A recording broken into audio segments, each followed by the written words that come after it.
Hi friends, मैं प्रतीक पुरोहित welcome करता हूं आप सभी का डिजिटल तैयारी के यूट्यूब चैनल पे। आज हम लोग डिस्कस करेंगे यूनियन बजट 2022-2023 का। तो बेसिक से शुरू करते हैं। सबसे पहले यूनियन बजट जो है वो हमें पता होना चाहिए। वो बेसिकली हमारे कॉन्स्टिट्यूशन के आर्टिकल 112 में मेंशन्ड है और वहाँ पे उसके लिए वर्ड यूज में लिया गया है annual financial statement. Union budget हर साल 1 फरवरी को यानी कि 1 फरवरी को फिनेंस मिनिस्टर द्वारा, वित्त मंत्री द्वारा पेश किया जाता है और ये आने वाले एक साल में गवर्नमेंट के एक्सपेंडिचर और गवर्नमेंट के रिसिप्ट्स का एक तरीके से बही खाता होता है। कहाँ से गवर्नमेंट को इनकम होगी और कहाँ से गवर्नमेंट का एक्सपेंडिचर होगा, पैसा कहाँ से आएगा और पैसा कहाँ पे खर्च होगा। यूनियन बजट पास करवाने में काफी सारे स्टेप्स लगते हैं, एक बार उनको देखते हैं। सबसे पहला स्टेप है प्रेजेंटेशन ऑफ बजट, जो कि फिनेंस मिनिस्टर द्वारा किया जाता है। सेकंड स्टेप है जनरल डिस्कशन। एक बार फिनेंस मिनिस्टर जब बजट को प्रेजेंट कर देता है, उसके बाद पार्लियामेंट में लोकसभा से स्टार्ट करते हुए पहले लोकसभा और फिर राज्यसभा में इसे डिस्कस किया जाता है, सरकार द्वारा और विपक्ष द्वारा, गवर्नमेंट द्वारा और ऑपोजिशन द्वारा। उसके बाद डिपार्टमेंटल कमिटीज होती है, विभागीय समितियां होती है, जहां पे बजट को स्क्रूटिनी के लिए और डिटेल में पढ़ने के लिए सेंड किया जाता है। फिर डिमांड ऑफ ग्रांट्स पे वोट होता है, अल्टीमेटली एप्रोप्रिएशन बिल और लास्ट स्टेप है फिनेंस बिल। इन दोनों को पास करवाया जाता है लोकसभा में। जब तक बजट लोकसभा में पास नहीं हो जाए तब तक उसको आगे नहीं लेके जाया जा सकता। एप्रोप्रिएशन बिल वो है जिसके थ्रू इसको पास करवाने के बाद गवर्नमेंट को यह परमिशन मिल जाती है पार्लियामेंट की कि वह कंसोलिडेटेड फंड ऑफ इंडिया से पैसे विड्रॉ कर सके। और फिनेंस बिल जो है वो एक तरीके से गवर्नमेंट को टैक्स वगैरह लगाने की परमिशन देता है। गवर्नमेंट का इनकम साइड जो है वो फिनेंस बिल से पता चलेगा और गवर्नमेंट का एक्सपेंडिचर साइड जो है वो हमें एप्रोप्रिएशन बिल के थ्रू पता चलता है। तो अब हम लोग चलते हैं बजट 2022-2023 पर, जिसे हमारी फिनेंस मिनिस्टर श्रीमती निर्मला सीतारमन जी ने प्रेजेंट किया था 1 फरवरी को। तो इस बार वाला जो हमारा यूनियन बजट है वो बेसिकली 4 पिलर्स पे बेस्ड है। फिनेंस मिनिस्टर ने अपने बजट स्पीच में क्लियर कट इन 4 पिलर्स का मेंशन किया है और यहीं से एग्जाम्स का फर्स्ट क्वेश्चन जो है वो बन जाता है, which of the following is not among the 4 pillars of the union budget. तो देखें 4 पिलर कौन कौन से हैं। सबसे पहला पिलर है पीएम गति शक्ति। पीएम गति शक्ति जो प्राइम मिनिस्टर ने 15 अगस्त के स्पीच में खुद के अनाउंस किया था। सेकंड है इंक्लूसिव डेवलपमेंट, समावेशी विकास। थर्ड है productivity enhancement and investment, sunrise opportunities, energy transition and climate action. और चौथा है फिनेंसिंग ऑफ इन्वेस्टमेंट्स। ये 4 यूनियन बजट 2022-2023 के पिलर्स हैं, 4 स्तंभ है जिस पर इस बार वाला पूरा बजट जो है वो गवर्नमेंट ने बनाया है। तो देखें यूनियन बजट एक नई टर्म भी दे रहा है और वो टर्म दे रहा है अमृतकाल। अब अमृतकाल जो टर्म है, इस टर्म का मीनिंग क्या है? तो जैसा कि हम सभी को पता है 2022 जो है हम लोगों की इंडिपेंडेंस का 75th ईयर है। तो अब आने वाले जो नेक्स्ट 25 ईयर्स हैं उनको अमृतकाल का टर्म दिया गया है, विच मीन्स 25 साल बाद हम लोग 2047 में हमारी इंडिपेंडेंस को 100 ईयर्स पूरे हो जाएंगे। तो जो ट्रांजिशन पीरियड है 75 ईयर्स से लेके 100 ईयर्स पे, India at 75 to India at 100, इसी टाइम पीरियड को नाम दिया गया है अमृतकाल। और ये बजट इस बात पे एम्फेसिस दे रहा है कि ये 25 ईयर्स में इंडियन इकोनॉमी को मल्टीफोल्ड्स यानी कि बहुत गुना जो है ग्रो करना है और इंडियन इकोनॉमी को जो है वो वर्ल्ड की फास्टेस्ट ग्रोइंग इकोनॉमी के साथ लार्जेस्ट इकोनॉमी की तरफ भी लेके जाना है। नेक्स्ट चीज जो इसमें दी गई है वो दिया गया है कैपिटल एक्सपेंडिचर, जिसको शॉर्ट में कैपेक्स कहा जाता है। कैपिटल एक्सपेंडिचर 2 तरीके के एक्सपेंडिचर होते हैं, एक होता है कैपिटल एक्सपेंडिचर, दूसरा होता है रेवेन्यू एक्सपेंडिचर। हिंदी में कैपिटल एक्सपेंडिचर कहलाता है पूंजीगत व्यय और रेवेन्यू एक्सपेंडिचर कहलाता है राजस्व व्यय।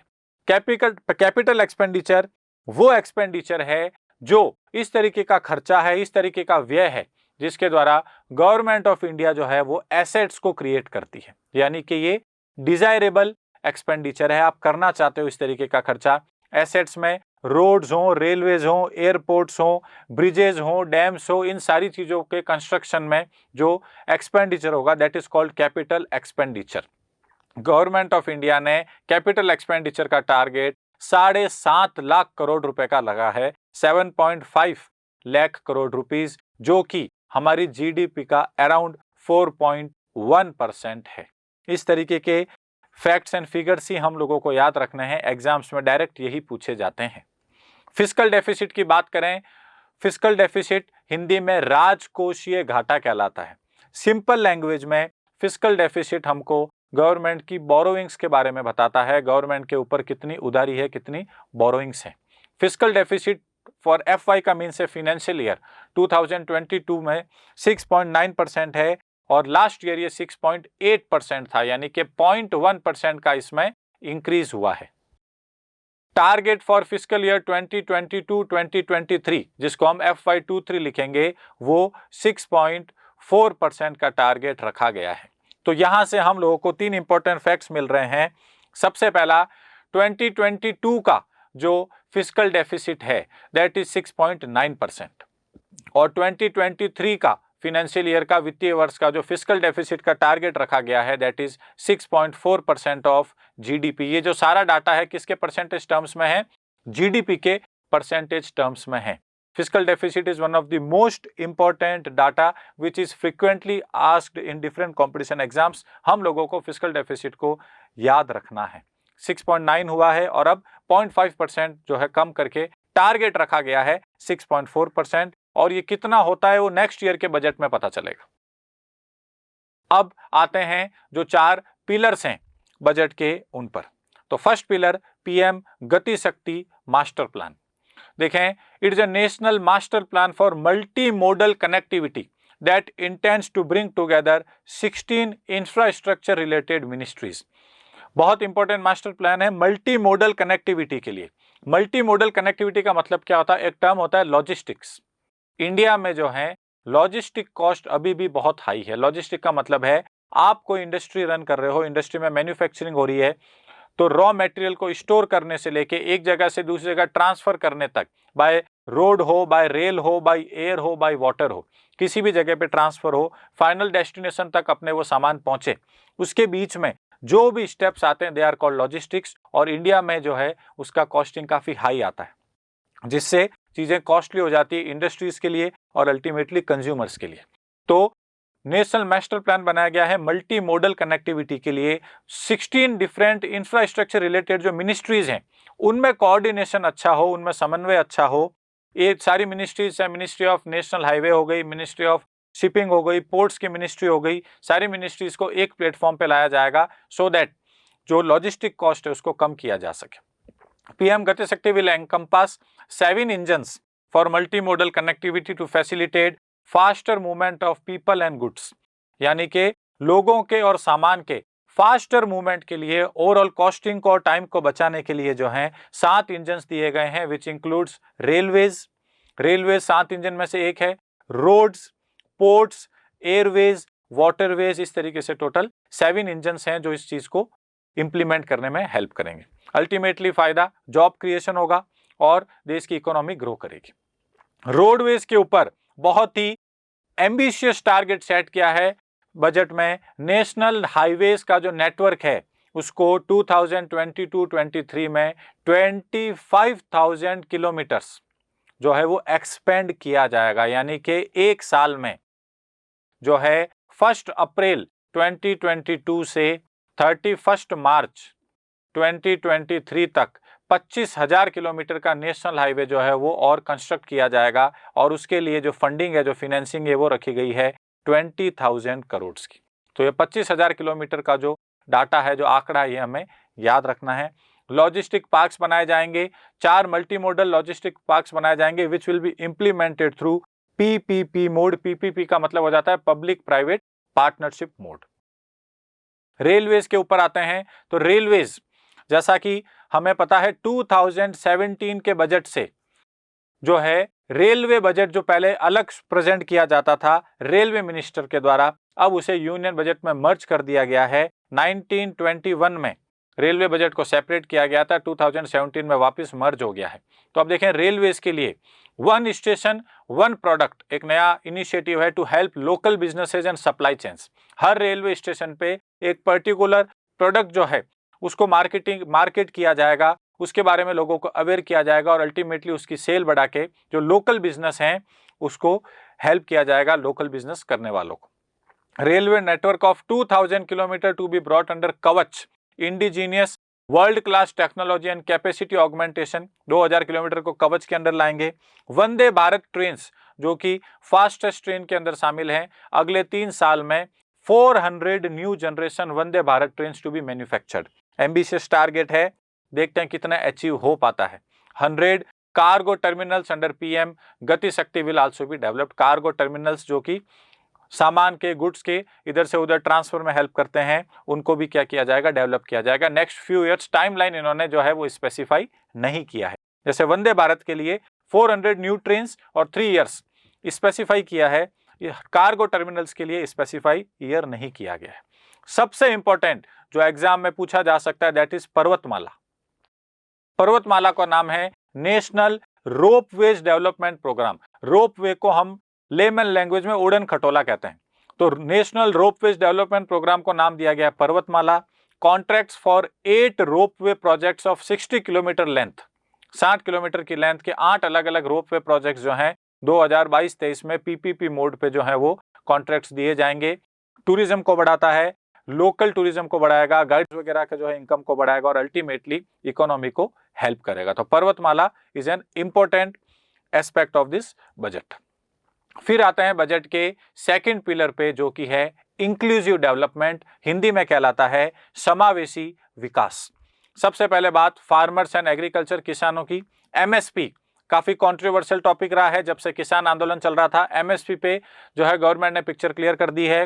2.37 लाख करोड़ जो हैं, इतने रुपीस जो हैं direct payment of MSP to farmers दिया जाएगा। एमएसपी होता है मिनिमम सपोर्ट प्राइस, न्यूनतम समर्थन मूल्य, जो गवर्नमेंट फार्मर्स को जो है फिक्स प्राइस देता है कि इतना तो हम आपको पैसा देंगे ही, एक क्वांटिटी पहले से फिक्स कर लेता है क्रॉप्स की। तो 2.37 लाख करोड़ एमएसपी का पैसा दिया जाएगा और ये लगभग 1.6 करोड़ से ज्यादा फार्मर्स को बेनिफिट करेगा, यानी कि 1,60,00,000 से ज्यादा किसानों को जो है ये सीधा बेनिफिट पहुंचाएगा एमएसपी का पैसा।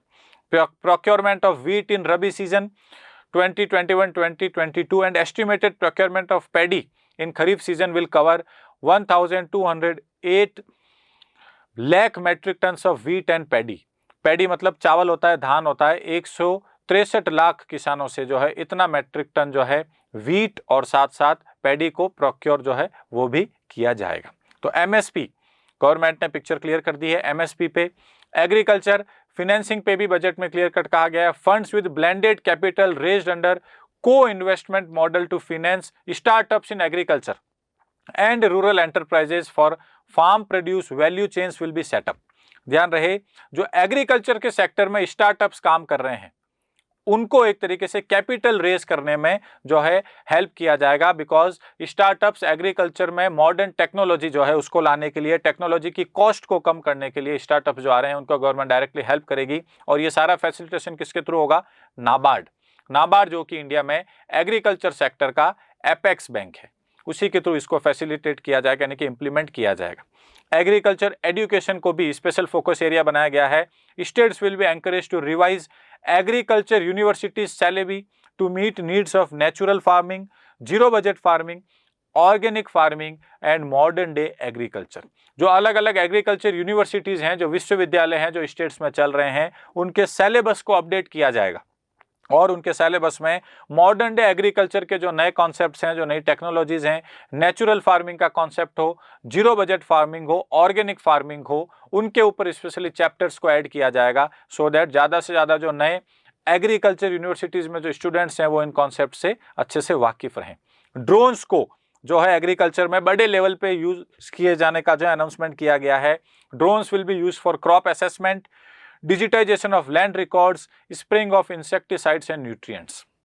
तो ध्यान रहे, ड्रोन्स को जो है एग्रीकल्चर के फील्ड में स्पेशल फोकस एरिया बनाया गया है, बिकॉज ड्रोन्स जो हैं उनकी एक्यूरेसी और उनका प्रिसीजन जो है, सटीकता जो है उनकी, वो ऑलमोस्ट 100% रहती है, तो ये ज़्यादा एफिशिएंटली एग्रीकल्चर सेक्टर में काम करेंगे।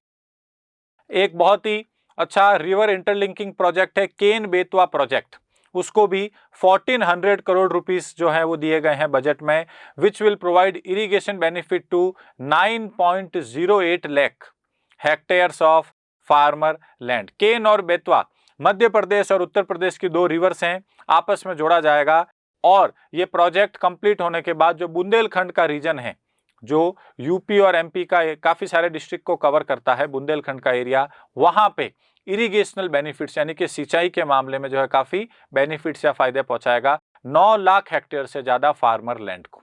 तो river interlinking project Ken Betwa को 1400 करोड़ का जो है बजट आउटले दिया गया है।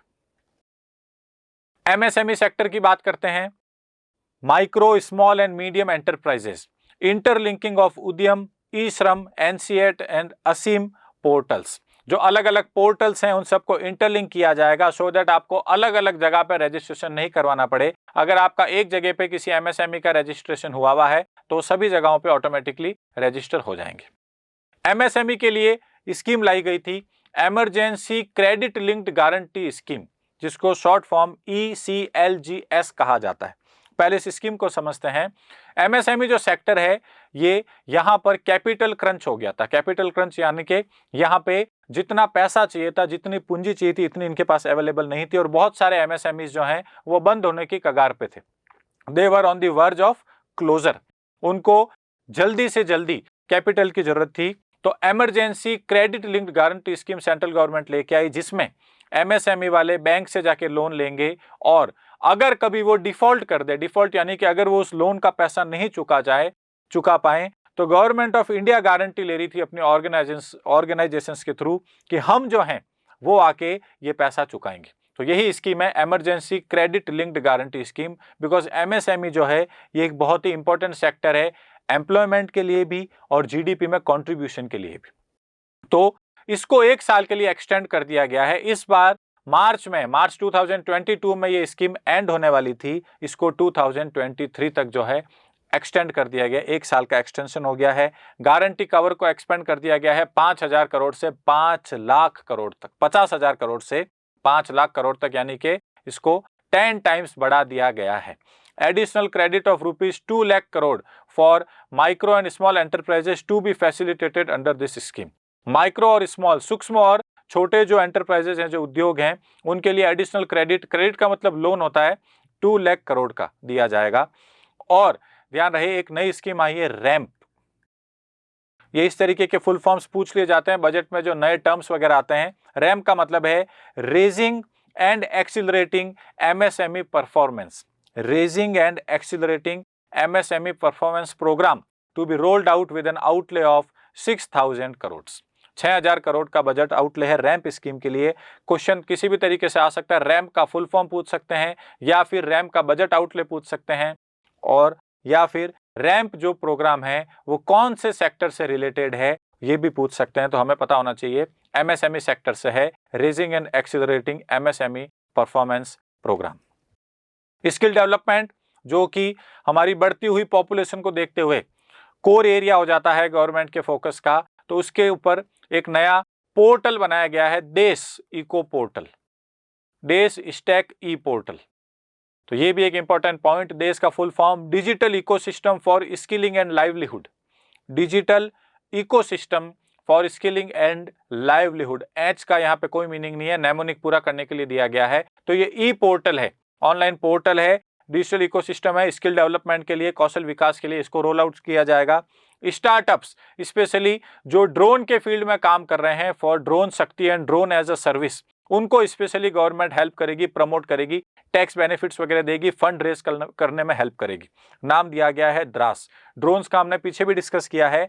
एग्रीकल्चर सेक्टर में भी ड्रोन्स के यूज को गवर्नमेंट प्रमोट करेगी, और साथ साथ ड्रोन्स के फील्ड में जो स्टार्टअप्स नए आ रहे हैं, drone Shakti and drone as a service, इस फील्ड में जो स्टार्टअप्स नए आना चाहते हैं उनको भी गवर्नमेंट प्रमोट करेगी।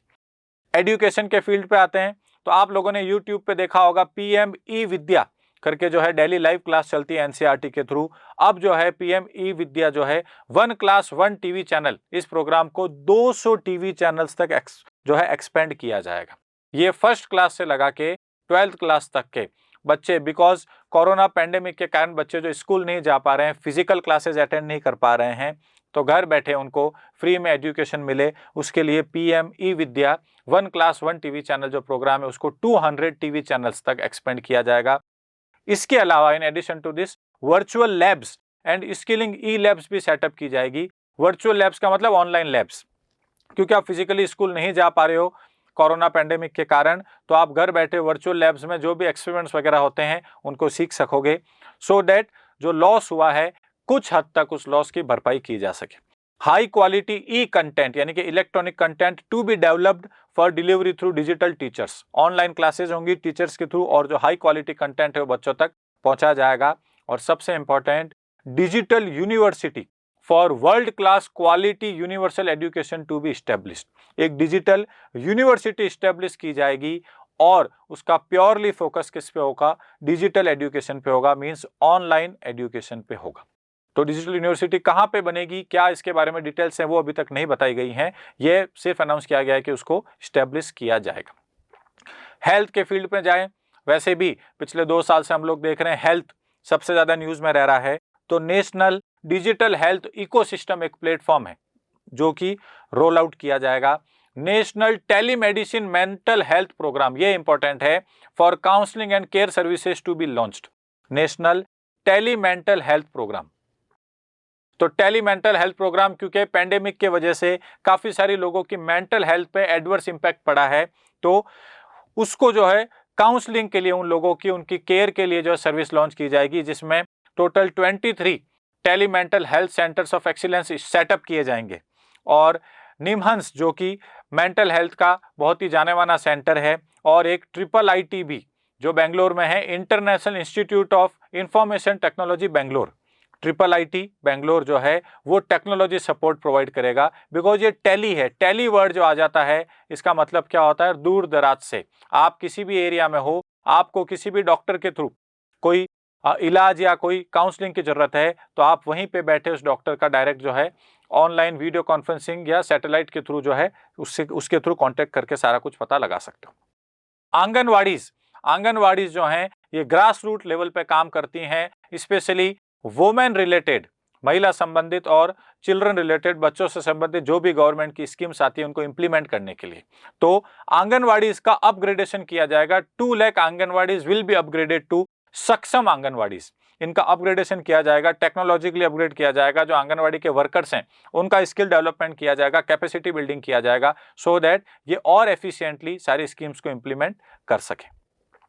हर घर नल से जल, वैसे भी फ्लैगशिप प्रोग्राम है गवर्नमेंट का, इसके लिए 60,000 करोड़ रुपीस का बजट आउटले है, और इस फाइनेंशियल ईयर में 3.8 करोड़ यानी कि 3 करोड़ 80 लाख हाउस होल्ड्स को हर घर नल से जल के तहत जोड़ने का गवर्नमेंट ने टारगेट सेट किया है। बजट आउटले याद रखना है और कितने हाउस होल्ड्स हैं वो भी याद रखना है। अब ये आ जाती है एक और बहुत ही इंपॉर्टेंट स्कीम जो बजट में डायरेक्टली अनाउंस की गई है, पीएम देव INE, इसको पीएम डिवाइन बोला जाएगा, prime ministers development initiative for north east region. PM divine, prime ministers development initiative for north east region, जो उत्तर पूर्वी क्षेत्र है, उसके लिए एम क्या है, to fund infrastructure and social development projects in the North East. 1500 crore का बजट एलोकेशन इनिशियली किया गया है। नॉर्थ ईस्ट में ऑलरेडी गवर्नमेंट इंफ्रास्ट्रक्चर डेवलपमेंट के लिए काफी कुछ कर रही है। एयरपोर्ट्स बनाए जा रहे हैं, रेलवे से कनेक्ट किया जा रहा है, डैम्स, ब्रिजेज, ये सारे कुछ जो है वहाँ पे डेवलप किए जा रहे हैं। और गवर्नमेंट है जो नॉर्थ ईस्ट को अपना फोकस एरिया बनाना चाहती है, और पीएम डिवाइन स्कीम लेके आए हैं जिसमें इंफ्रास्ट्रक्चर डेवलपमेंट पे और ज़्यादा जोर दिया जाएगा। 1500 करोड़ का बजट एलोकेशन इनिशियली दिया गया है। इनिशियली का मतलब क्या है, जरूरत पड़ने पर ऑन रिक्वायरमेंट इस बजट को इंक्रीज भी किया जा सकता है।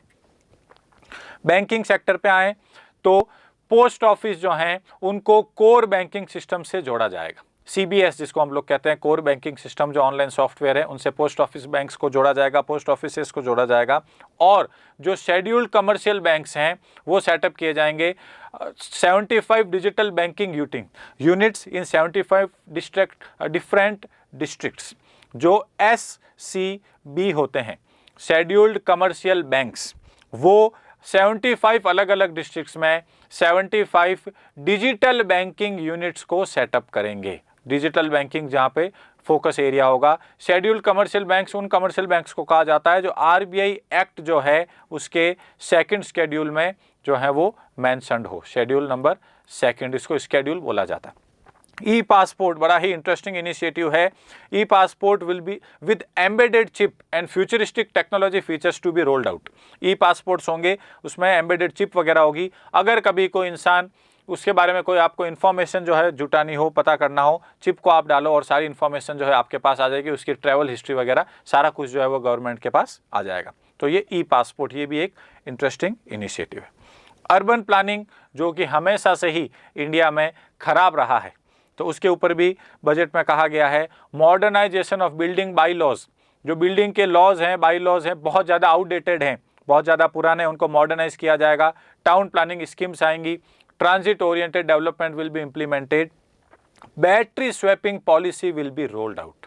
बहुत इंपॉर्टेंट है। रीजन बीइंग गवर्नमेंट फोकस कर रही है EVs पे, इलेक्ट्रिक व्हीकल्स पे। अब इलेक्ट्रिक व्हीकल्स आएंगे तो आपको चार्जिंग स्टेशन चाहिए, चार्जिंग स्टेशन होंगे तो साथ साथ बैटरीज होंगी गाड़ियों में जो कि चार्ज की जाएंगी। तो बैटरीज का एक टाइम लेंथ, एक पीरियड होता है जिसके बाद बैटरीज को यूज़ नहीं किया जा सकता है। तो बैटरी स्वैपिंग पॉलिसी भी आएगी सो दैट लोग जो हैं वो और ज़्यादा मोटिवेट हो, इंस्पायर हो इलेक्ट्रिक व्हीकल्स को एडॉप्ट करने के लिए। तो बैटरी स्वैपिंग पॉलिसी, जो बैटरी स्वैपिंग पॉलिसी, इसका डिटेल अभी तक नहीं दिया गया है। Land records management, unique land parcel identification number जो है वो will be provided for IT based management of land records.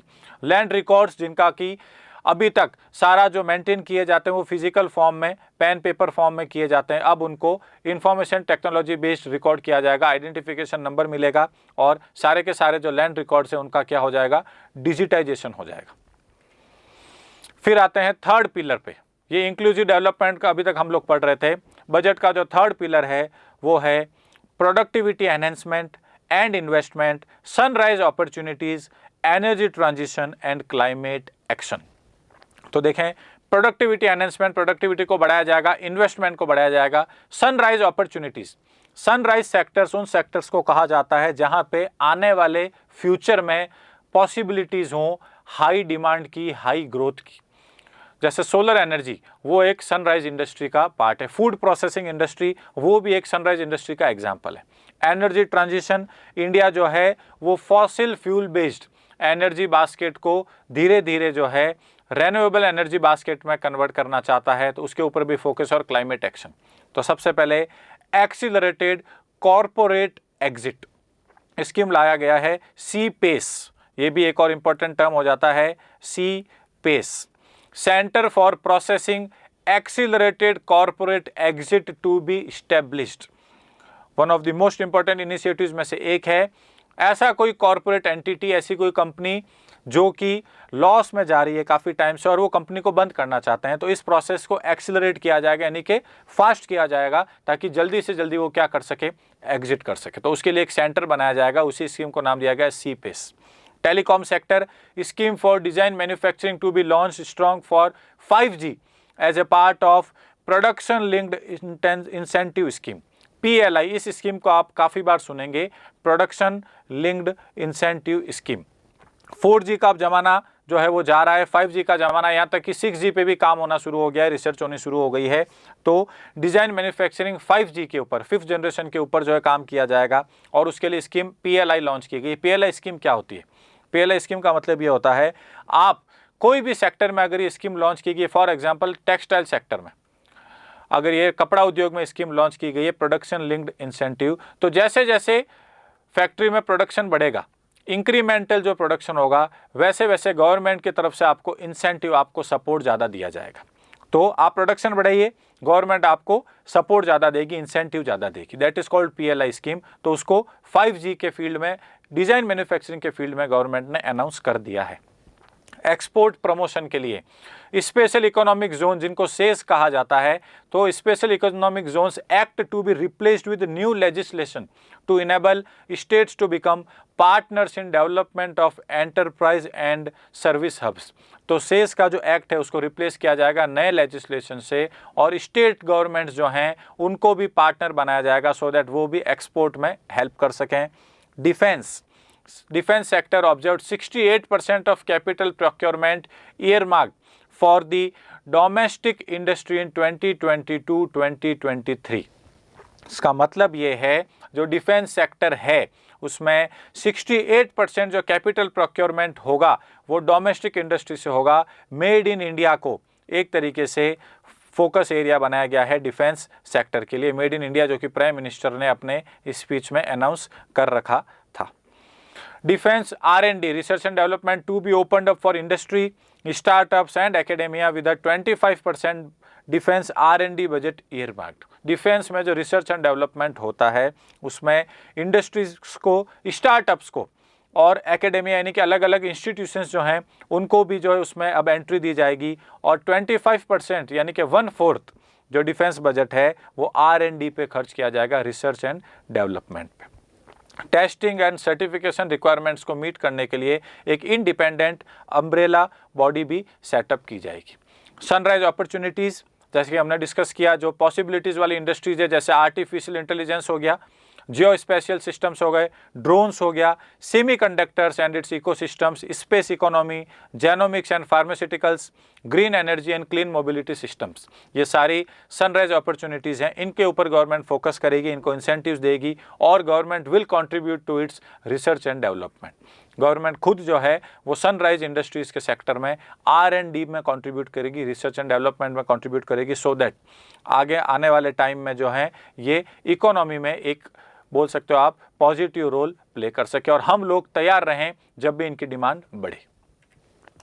Energy transition and climate action, अभी हम थर्ड पिलर पे ही हैं। Energy transition and climate action आने वाले अगले 10 साल में जो है सबसे इंपॉर्टेंट कोर एरियाज में से एक है। ग्लोबल लेवल पे, सिर्फ इंडिया की बात नहीं हो रही है, ग्लोबल लेवल की बात हो रही है। तो additional allocation of ₹19,500 crore for PLI for the manufacture of high efficiency solar modules to meet 280 gigawatt goal of installed solar power by 2030। तो यहाँ पे क्लियर कट हमको टारगेट पता चल रहा है गवर्नमेंट का 2030 तक, यानी कि with in 9 years installed solar power का कितना टारगेट है, 280 गीगावाट्स का है। अगर कोई कंपनी इसके फील्ड में जो है सोलर मॉड्यूल्स के मैन्युफैक्चरिंग में, हाईली एफिशिएंट सोलर मॉड्यूल्स के मैन्युफैक्चरिंग में काम कर रही है तो उनके लिए PLI स्कीम लाई गई है, जो मैंने पीछे समझाई। आप प्रोडक्शन को इंक्रीज करिए, जिस रेशियो में आपका प्रोडक्शन इंक्रीज होगा उसी रेशियो में गवर्नमेंट आपको इंसेंटिव देगी, यानी कि फ़ायदे देगी अलग अलग तरीके के।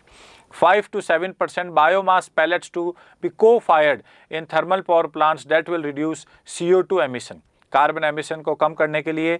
Provide extra income to farmers and help in avoiding stubble burning, जो स्टबल बर्निंग बहुत बड़ा एक इश्यू बन जाता है, स्पेशली विंटर सीजन में पॉल्यूशन, विजिबिलिटी वगैरह कम हो जाती है, तो इसको भी कम करेगा बायोमास पैलेट्स के थ्रू।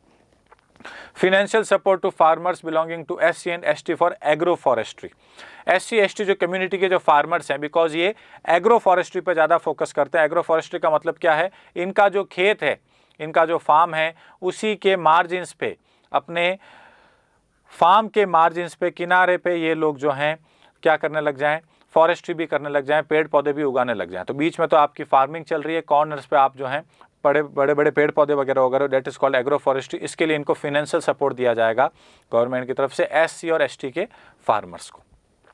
फिनेंसिंग ऑफ इन्वेस्टमेंट, तो इन्वेस्टमेंट जो है सारा कुछ आपने बता तो दिया, उसका पैसा आएगा कहाँ से, तो वो गवर्नमेंट ने यहाँ पे बताया है पब्लिक कैपिटल इन्वेस्टमेंट। पब्लिक का मतलब गवर्नमेंट होता है, ध्यान रखें। ये चौथा पिलर है, जो हमने 4 पिलर शुरुआत में डिस्कस किए थे। फोर्थ और फाइनल पिलर ये है public capital investment. Public investment continues to pump private investment and demand in 2022-2023। The outlay for capex, capital expenditure, हमने बजट के डिस्कशन की शुरुआत में इसके डिस्कस किया था और ये one of the most important feature है इस बजट का। The outlay for capital expenditure stepped up by 35.4%, यानी कि लगभग 35% से कैपेक्स को इंक्रीज कर दिया है। लास्ट ईयर जो कैपिटल एक्सपेंडिचर था वो लगभग 5.5 लाख करोड़ के आसपास था और इस साल इसको बढ़ा के 7.5 लाख करोड़ कर दिया गया है। कितना इंक्रीज है? 35% का इंक्रीज है। हमने पीछे डिस्कस किया था ये जीडीपी का अराउंड 4.1% हो जाएगा जीडीपी का परसेंटेज में अगर इसको निकालेंगे, और लास्ट ईयर बजट में ये 2.9% था, यानी कि 3% से भी कम था। अब हमने उसको इंक्रीज करके 4% से भी ज़्यादा कर दिया है। कैपेक्स, कैपिटल एक्सपेंडिचर, वो एक्सपेंडिचर होता है जो एसेट क्रिएशन करता है, गवर्नमेंट के लिए एसेट्स बनाएगा जो आके जाके गवर्नमेंट को कुछ ना कुछ अर्निंग करके देते हैं, कमा के देते हैं। गवर्नमेंट के ऊपर कोई लायबिलिटी नहीं होगी, गवर्नमेंट के लिए एसेट क्रिएट करेगा। नेशनल हाईवेज, रोड नेटवर्क हो, रेलवे नेटवर्क हो, एयरपोर्ट्स हो, वाटरवेज हो, पोर्ट्स हो, इन सब के ऊपर, ब्रिजेस, डैम्स के ऊपर जो भी खर्चा होता है that is called capital expenditure. ये डिजायरेबल एक्सपेंडिचर होता है एज डिस्कस्ड अर्लियर। तो इसको काफी बड़ा गवर्नमेंट ने इम्पिटस दिया है, सीधा 35% का गवर्नमेंट ने जो है वो इसको बढ़ा दिया है। डिजिटल रुपी, सभी लोगों के मन में नवंबर में पार्लियामेंट का जो विंटर सेशन चल रहा था उसी में प्राइम मिनिस्टर ने जो है क्रिप्टो करेंसी के ऊपर स्टेटमेंट दिया था। तभी से सभी लोग काफी क्यूरियस थे कि डिजिटल रुपी आएगा या नहीं आएगा, क्रिप्टो करेंसीज का इंडिया में क्या किया जाएगा। तो इस बजट ने क्रिप्टो करेंसीज पे क्लियर कट तो कुछ नहीं कहा है, बट डिजिटल रुपी पे क्लियर कट बोल दिया है RBI to introduce digital rupee in 2022-23, यानी कि 1 अप्रैल से जो ये फाइनेंशियल ईयर शुरू हो रहा है, आरबीआई जो है इंडिया की खुद की डिजिटल करेंसी, डिजिटल रुपी जारी करेगा।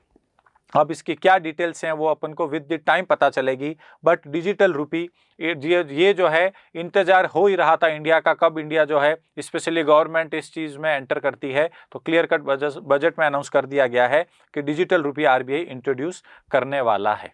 गिफ्ट IFSC, गिफ्ट हमारा स्मार्ट सिटी है, गांधीनगर में बनाया जा रहा है। International financial technology financial services का सेंटर है, गांधीनगर गुजरात में है।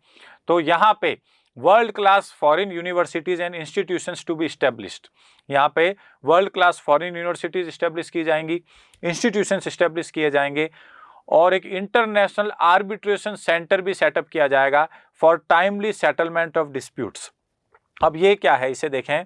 गिफ्ट में क्या है, मान लीजिए कोई foreign company, for example US की कोई कंपनी है जो यहाँ पे गिफ्ट में काम कर रही है, उसका जो है यहाँ पे ऑफिस है, उसका मान लीजिए कोई इंडियन कंपनी रिलायंस के साथ या कोई फॉरेन कंपनी के साथ, किसी भी XYZ कंपनी के साथ कोई डिस्प्यूट हो जाए, तो उस डिस्प्यूट को टाइमली सॉल्व करने के लिए, टाइम बाउंड मैनर में सॉल्व करने के लिए एक इंटरनेशनल आर्बिट्रेशन सेंटर स्टैब्लिश किया जाएगा for timely settlement of disputes.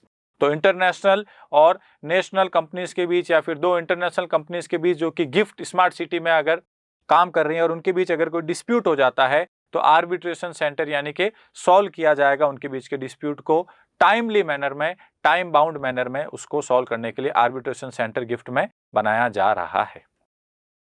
अब greater fiscal spaces to states, states को जो है ज्यादा फिस्कल स्पेस दिया जा रहा है, यानी कि पैसा दिया जा रहा है उनके हाथ में खर्च करने के लिए। Enhanced outlay for scheme for financial assistance to states for capital investment from ₹10,000 crore in budget estimates to ₹15,000 crore in revised estimates for the current year। 10,000 crore था, उसको बढ़ा के कितना कर दिया गया है, 15,000 करोड़ का जो है कैपिटल इन्वेस्टमेंट के लिए स्टेट्स को सेंट्रल गवर्नमेंट की तरफ से फाइनेंशियल असिस्टेंस दिया जाएगा। कैपिटल एक्सपेंडिचर करें, रोड नेटवर्क बनाना हो, ब्रिजेस, डैम्स, इस तरीके का कुछ बनाना हो, तो आपको जो है 5,000 करोड़ आपका फाइनेंशियल असिस्टेंस बढ़ा दिया गया है। States will be allowed fiscal deficit of 4%, of which 0.5% will be tied to power sector reforms। Fiscal deficit centre का अलग आता है, स्टेट्स सब अपना अपना बजट निकालते हैं, तो 4% का फिस्कल डेफिसिट उनको दिया गया, इससे ज्यादा नहीं होना चाहिए। मैंने पहले ही बताया है फिस्कल डेफिसिट मतलब क्या होता है, बोरोइंग्स। आप जीडीपी का कितना परसेंट जो है बोरोइंग से आपके ऊपर, that is called fiscal deficit. तो सेंट्रल गवर्नमेंट ने अपना टारगेट सेट किया है 6.4%, जैसा हम पीछे डिस्कस कर चुके हैं। स्टेट गवर्नमेंट के लिए 4% का उन्होंने बोला, यहां तक का आप फिस्कल डेफिसिट रख सकते हैं। तो ये था बजट का पार्ट ए, जो 4 पिलर्स हमने डिस्कस किए। पीएम गति शक्ति था, उसके बाद हमने इंक्लूसिव डेवलपमेंट देखा, फिर हमने प्रोडक्टिविटी एनहेंसमेंट वगैरह, क्लाइमेट एक्शन और वो सारी चीजें देखी, और फोर्थ में जो है चौथा पिलर हम लोगों ने लास्ट में जो स्टेट्स वगैरह के ऊपर था, गवर्नमेंट ने जो किया उसे देखा।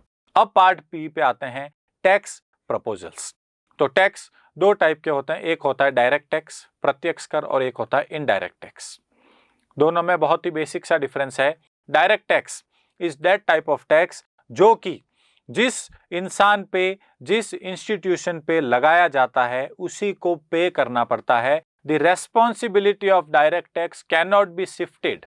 इसकी रेस्पॉन्सिबिलिटी को शिफ्ट नहीं किया जा सकता है, जिसका बेस्ट एग्जांपल है income tax.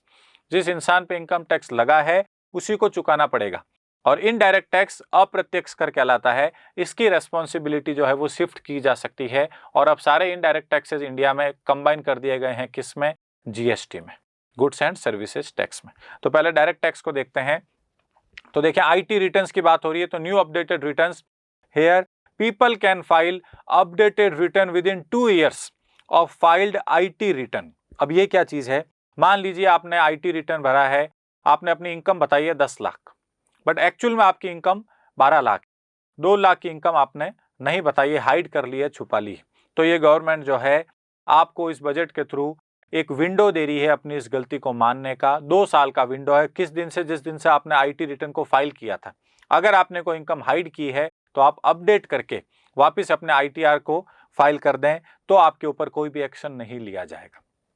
Cooperative societies, alternate minimum tax reduced for cooperatives from 18.5% to 15%। Cooperative societies जो होती हैं, पहले उन पे AMT ऑल्टरनेट मिनिमम टैक्स जो वो 18.5% लगता था, अब उसको 15% कर दिया गया है घटा के। Surcharge of cooperative societies reduce from 12% to 7% for those having income of more than 1 crore and up to 10 crores। ऐसी कोऑपरेटिव सोसाइटीज यानी कि ऐसी सहकारी समितियां जिनका इनकम 1 करोड़ से लगाकर 10 करोड़ के बीच था एनुअल इनकम, उनके ऊपर सरचार्ज जो है 12% लगता था पहले, अब इसको घटा के 7% कर दिया गया है। Surcharge is also a type of tax, ध्यान रहे, सरचार्ज भी एक तरीके का टैक्स ही है। स्टार्टअप्स, इंडियन गवर्नमेंट जो है स्टार्टअप्स को प्रमोट कर रही है। यूनिकॉर्न टर्म आप लोगों ने सुना होगा न्यूज़पेपर में या फिर न्यूज में। तो यूनिकॉर्न किसे कहा जाता है? ऐसे कंपनी जिनका मार्केट वैल्यूएशन जो है वो $1 बिलियन को क्रॉस कर ले, उनको जो है यूनिकॉर्न कहा जाता है। तो इंडिया में ध्यान रहे, यूनिकॉर्न्स जो हैं वो वर्ल्ड में 3rd हाईएस्ट है। इंडिया यूनिकॉर्न में 3rd रैंक पे आया है, फर्स्ट यूएसए, सेकंड चाइना है। तो स्टार्टअप्स जो होते हैं वही यूनिकॉर्न बन रहे हैं धीरे धीरे। तो स्टार्टअप्स को इंडिया में टैक्स बेनिफिट देती है गवर्नमेंट, काफी टाइम तक उनके ऊपर टैक्स कम लगता है या नहीं लगता है। तो अब जो एग्जिस्टिंग टैक्स बेनिफिट्स हैं स्टार्टअप के, उनको 1 और साल के लिए एक्सटेंड कर दिया गया है, यानी कि टैक्स बेनिफिट 2023 तक एक्सटेंड हो गया है। As it is tax benefits आपको 1 साल के लिए और एडिशनल मिलेंगे। किनको? स्टार्टअप्स को, जो नए स्टार्टअप्स आ रहे हैं उनको। Tax relief to persons with disability, payment of annuity and lump sum amount from insurance scheme to differently able dependent during lifetime of parents/guardians attaining the age of 60 years, इनको कुछ tax relief दिया गया है। और NPS जो national pension scheme का contribution है उसमें पैरिटी यानी कि बराबरी लाई गई है। Tax deduction limit increase from 10% to 14%, ये एक इंपॉर्टेंट डाटा है, 10% से बढ़ा के 14% कर दिया गया है टैक्स डिडक्शन लिमिट एनपीएस में, जो एम्प्लॉय कंट्रीब्यूट करता है, मगर सिर्फ किसके लिए? स्टेट गवर्नमेंट के एम्प्लॉयज के लिए, बिकॉज सेंट्रल गवर्नमेंट के एम्प्लॉयज के लिए ऑलरेडी ये 14% था। तो अब ये पैरिटी का मतलब क्या हो गया है? स्टेट गवर्नमेंट के एम्प्लॉयज को सेंट्रल गवर्नमेंट के एम्प्लॉयज के बराबर लाया गया है, किसमें? एनपीएस के कंट्रीब्यूशन में। पहले 10% पे था, अब वो बढ़ के कितना आ गया है? 14% of employees contribution, employers contribution. Virtual digital assets, बहुत सारे लोगों को, स्पेशली यूथ को, इस बजट में इसका बेसब्री से इंतजार था। एक तो आईटी स्लैब का इंतजार रहता है, जिसपे कोई चेंज नहीं हुआ। इंडिया में IT slab as it is है, 5 लाख तक टैक्स नहीं, 5 से 7.5, 7.5 से 10 और अबाउट 10। मगर virtual digital assets word use में लिया गया है, क्रिप्टो वर्ड यूज में नहीं लिया है फाइनेंस मिनिस्टर ने। यहां तक कि पोस्ट बजट जो प्रेस कॉन्फ्रेंस जो की थी उन्होंने, उसमें भी उन्होंने क्रिप्टो वर्ड को अवॉइड किया है। अब कोई भी रीजन हो सकता है, वर्ड यूज में लिया गया है वर्चुअल डिजिटल एसेट्स, उनको टैक्स किया जाएगा कितने पे? 30% पे। बहुत बड़ा ये टैक्स रेट है 30% पे। जो क्रिप्टो करेंसीज हैं, डायरेक्टली नहीं बोला है बट इनडायरेक्टली इसका यही मीनिंग है, 30% उन पे टैक्स लगेगा। सेकंड पॉइंट देखें, टेक्निकल पॉइंट है, बहुत इंटरेस्टिंग और इंपॉर्टेंट है।